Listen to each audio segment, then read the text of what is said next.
আসসালামু আলাইকুম। সুপ্রিয় এসএসসি পরীক্ষার্থী ২০২৬, আশা করি তোমরা অনেক ভালো আছো। আল্লাহর রহমতে তোমাদের জন্য দোয়া করি যেন আল্লাহ তোমাদের এই মুহূর্তে সুস্থ রাখেন, কারণ এই সময়ে এসে সুস্থ থাকাটা সবচেয়ে গুরুত্বপূর্ণ। সুস্থ থাকলে ইনশাআল্লাহ তোমার পরীক্ষা 50% কনফার্ম হয়ে গেল আল্লাহর রহমতে, ভালো হওয়ার সম্ভাবনা।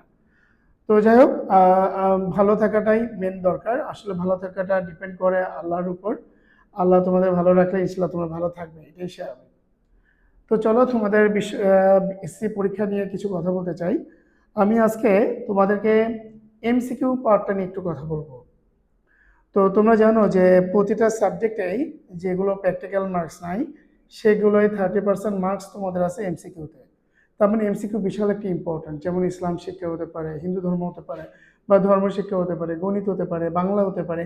এগুলোর প্রায় 30% মার্কস আছে হচ্ছে আমাদের এমসিকিউতে। তো এমসিকিউর প্রিপারেশনটা শেষ সময় এসে কেমন হওয়া উচিত, এই বিষয়টি একটু কথা বলতে চাই। আসলে এমসিকিউর সবচেয়ে ভালো প্রিপারেশন হয় হচ্ছে তোমার যে টেক্সট বুকটা আছে, এই টেক্সট বুক বা বোর্ডের যে বই, এটা ভিতরে টপিকগুলো ভালো করে আয়ত্ত করা বা ভালো করে পড়া। যেগুলো ইম্পর্টেন্ট সেগুলো কালার পেন দিয়ে মার্ক করে রাখা, এবং বারবার ওইগুলোকেই হচ্ছে রিভিশন দেওয়া। তাহলে হচ্ছে সবচেয়ে বেস্ট ওয়ে। সেকেন্ড যেটা আমরা করতে পারি, বইয়ের শেষে যে এমসিকিউগুলো দেওয়া থাকে অনুশীলনীর, এই এমসিকিউগুলো আমরা প্র্যাকটিস করে রাখবো। থার্ড যে ব্যাপারটা, সেটা হচ্ছে এটা বেশিরভাগ স্টুডেন্ট ফলো করে, আমরাও ফলো করছি আসলে, বোর্ডের কোশ্চেনগুলো রিভিশন দেওয়া। আমাদের বোর্ডে যে কোশ্চেনগুলো আসছে এমসিকিউ, সেইগুলোকে মুখস্থ করা এবং সেগুলোকে বুঝে করা। যেমন আমরা বোর্ডগুলো কমপ্লিট করার পরে আমরা যেটা করতে পারি সেটা হচ্ছে ভালো স্কুলগুলো আমরা করতে পারি। ভালো স্কুল তোমরা জানো যে ঢাকার মধ্যে ভালো স্কুল আছে রাজক, তারপর হচ্ছে Motijheel girls, Motijheel boys, ideal, Viqarunnisa, saint Joseph, সরকারি বিজ্ঞান স্কুল। তো এরকম অনেক ভালো ভালো স্কুল আছে। এর সাথে ক্যান্টনমেন্ট স্কুলগুলো আছে, ক্যাডেট স্কুলগুলো আছে, এগুলো আমরা ফলো করতে পারি। তো এইগুলো যদি আমরা ভালো করে প্র্যাকটিস করে ফেলি, ইনশাল্লাহ আমার বিশ্বাস যে তোমাদের বেশিরভাগ এমসিকিউগুলো কমন চলে আসবে। দেখা যাচ্ছে 30টার মধ্যে 27, 28, 25, 26টা ইনশাল্লাহ কমন পেয়ে যাবে এইভাবে প্রিপারেশন নিলে। আর এইভাবে প্রিপারেশন নেওয়া খুব কঠিন ব্যাপার না। শেষ সময়ে এসে এগুলো রিভিশন দিলে আল্লাহর রহমতে তোমরা ভালো করবে। আর এমসিকিউর আরেকটা ব্যাপার তোমাদের বলে, অনেকে এই ভুলটা করে ফেলে। আসলে পরীক্ষার হলে কি করণীয় এমসিকিউ বিষয়, সেটা একটু বলবো। তো তোমরা জানো যে প্রথমেই তোমাদের যে পরীক্ষাটা শুরু হবে, সেখানে এমসিকিউ পার্টটাই আগে দেওয়া হবে। তো এমসিকিউর জন্য একটা ওএমআর ফর্ম দেওয়া হবে তোমাদের।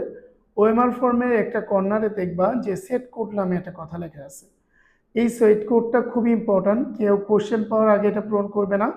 তোমাদের হাতে যখন কোশ্চেন আসবে, তখন কোশ্চেনে দেখবা কর্নারে সেট কোড লেখা আছে, হয় ক, অথবা খ, অথবা গ, অথবা ঘ। এই চারটার যে কোনো একটা সেট কোড তুমি পাবে। তো যে সেট কোডটা তুমি পাবে, সেটা আগে উপরে একটা ঘর দেখবা, ফাঁকা ঘর, সেখানে আগে তুমি লেখার পরে এবং পূরণ করবে। দেখবা নিচে ক খ গ ঘ লেখা থাকবে, ওইটা এবং পূরণ করে দিবে। তারপরে হচ্ছে তুমি ওএমআর ফর্মটা পূরণ করবে। আরেকটা বিষয় একটু বলবো যে তোমার কোশ্চেনের যে দাগ নাম্বার, এবার ওএমআর এর দাগ নাম্বারের সাথে মিল করে করে প্রতিবার তোমরা অ্যান্সার করবে। কোনো কারণে যদি একবার ভুল হয়ে যায়, দেখা যাচ্ছে তুমি তোমার কোশ্চেন 3 নাম্বারটা তুমি পড়তেছো আর ওএমআর এ তুমি হচ্ছে 4 নাম্বার দেখায় ফেলছো, তাহলে তুমি দেখবে যে পরবর্তীটা কোশ্চেনের 4 নাম্বার তোমার ওএমআর এ 5 নাম্বার, কোশ্চেনের 5 নাম্বার তোমার ওএমআর এ 6 নাম্বার। এভাবে কিন্তু তোমার ভুলগুলো হচ্ছে এবং প্রতিটা কোশ্চেন এভাবে তোমাদের ভুল হয়ে যাবে। সো এই ব্যাপারটা খুবই কেয়ারফুল, এটা খেয়াল রাখবে প্রতিবার। আর তোমরা এটার জন্য 30 মিনিট টাইম পাবা। হ্যাঁ, 30টা এমসিকিউর জন্য 30 মিনিট টাইম পাবা। তোমরা চেষ্টা করবা সবাই যেন 5 মিনিট হাতে রেখে 25 মিনিটে কনফার্ম করে ফেলতে পারো। আর এইটা ভালো করার জন্য আরেকটা পরামর্শ তোমাদের জন্য, সেটা হচ্ছে তুমি 1 থেকে 30 পর্যন্ত পড়বা। যেটা সবচেয়ে কমন, যেটা সবচেয়ে ভালো, তুমি জানো যেটা কনফার্ম, তুমি সেটাকে আগে অ্যান্সার করবা। এইখানে দেখা যাচ্ছে 1 থেকে 30 পর্যন্ত তুমি দেখলা যে এরকম হচ্ছে তোমার 15টা কনফার্ম আসছে, তো তুমি 15টা অ্যান্সার করলাম। আর যদি এর মাঝে দেখো যে একটা খুব কঠিন, তুমি পারতেছো না, বুঝতেছো না, মনে হচ্ছে না এটা পারবো, হবে কিনা এরকম মনে হতে পারে অনেক সময়, সেটা তুমি অ্যান্সার করবা না। কারণ এভাবে তোমার অনেক টাইম নষ্ট হয়ে যাবে। আসলে 30 মিনিট 30টা কোশ্চেন অ্যান্সার করা সো টাফ। আমার বিগত বছরগুলোয় আমি তো পরীক্ষা হলে পর্যবেক্ষকের দায়িত্বে থাকি, আমি দেখছি যে স্টুডেন্টরা বেশিরভাগ টাইম নষ্ট করে ফেলে। প্রথম দিকে 20 মিনিটে 5টা করে, কেউ 10টা করে, পরে 10 মিনিট টাইমে সে চাই যে সবগুলো অ্যান্সার করবে, লাস্টে অ্যান্সার কমপ্লিট করতে পারে না, টিচার খাতা চাই, খাতা দেয় না, 1 মিনিট 2 মিনিট রিকোয়েস্ট করে। তো এই ব্যাপারগুলো কিন্তু প্রতি বছর থাকে, তোমরা জানো। এবার এই সুযোগগুলো থাকবে না। আসলে তোমাদের 1 মিনিটও টাইম বরাদ্দ দেওয়া হবে না, 1 সেকেন্ডও দেওয়া হবে না। সেক্ষেত্রে তোমরা যেটা করবা, বাসায় বসে এখন প্র্যাকটিস করো যে 30টা কোশ্চেন 25 মিনিটে আনসার দেওয়ার চেষ্টা করো। তোমার ঘড়িতে টাইম দেখবা, স্টপ ওয়াচ দিয়ে রাখতে পারো এবং দেখো যে 25 মিনিটের মধ্যে তুমি 30টা কোশ্চেন অ্যান্সার দিতে পারতেছো কিনা। যতক্ষণ না দিতে পারো ততক্ষণ তুমি প্র্যাকটিস করতে থাকো। 30টা কোশ্চেন আমার অবশ্যই 25 মিনিটের ভিতরে প্র্যাকটিস করতে হবে। এতে হবে কি, লাস্টে যে তোমার 5 মিনিট থাকবে, সেই 5 মিনিট যদি কঠিন দু একটা কোশ্চেন থাকে যেটা তুমি এর মধ্যে অ্যান্সার করোনি বা তুমি বুঝতে পারতেছিল না, সেই 2টা কোশ্চেন তুমি কিন্তু এই 5 মিনিটের মধ্যে অ্যান্সার করে দিতে পারো।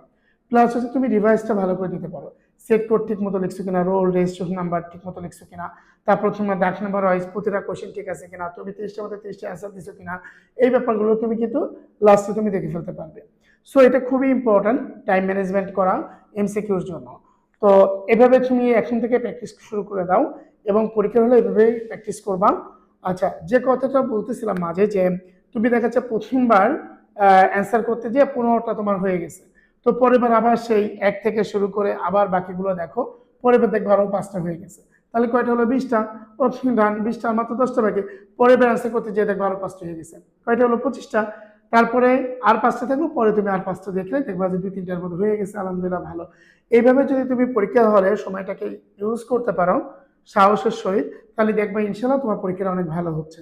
আর যদি কোনো কারণে তুমি যদি ঘাবড়ে যাও বা তুমি যদি 1টা 2টা এমসিকিউ নিয়ে বসে পড়ে থাকো, অনেকে দাঁত কামড়াতে থাকে, নখ উঠাই ফেলতে চাই, হ্যাঁ, 5-10 মিনিট একটা কোশ্চেনের উপর সময় নেয়, তাহলে কিন্তু তোমার পরীক্ষা খুবই খারাপ হবে। তোমার পরীক্ষা তোমার আয়ত্তে থাকবে না, তখন তোমার মানসিক টেনশন আসবে, তুমি ভুলভাল অ্যান্সার করে ফেলবা, তুমি সঠিক টাইমে অ্যান্সার করতে পারবে না, যেটা জানো সেটাও ভুল হয়ে যাবে। সো এই ব্যাপারটা খুবই কেয়ারফুল। আজকে আমি যে পরামর্শটা দিলাম, এটা তোমাদের জন্য এই মুহূর্তে খুবই ইম্পর্ট্যান্ট এবং গুরুত্বপূর্ণ। তোমরা তোমাদের ফ্রেন্ড সার্কেলদের মাঝেও এই ভিডিওটা শেয়ার করে দিতে পারো, তাহলে তারাও উপকৃত হবে। এবং আরও যদি কোনো বিষয় জানতে চাও, আমার যদি কোনো ভুল ত্রুটি হয়ে থাকে, তোমরা কমেন্টে লিখবে, আমি চেষ্টা করবো ইনশাল্লাহ পরবর্তীতে এটার সমাধান দিতে, বা তোমরা যেটা জানতে চাচ্ছ সেই বিষয়ে তোমাদের একটা ভিডিও করে তোমাদেরকে আবার মাঝে পাঠিয়ে দিতে। তো সবাই ভালো থাকো, আসসালামু আলাইকুম।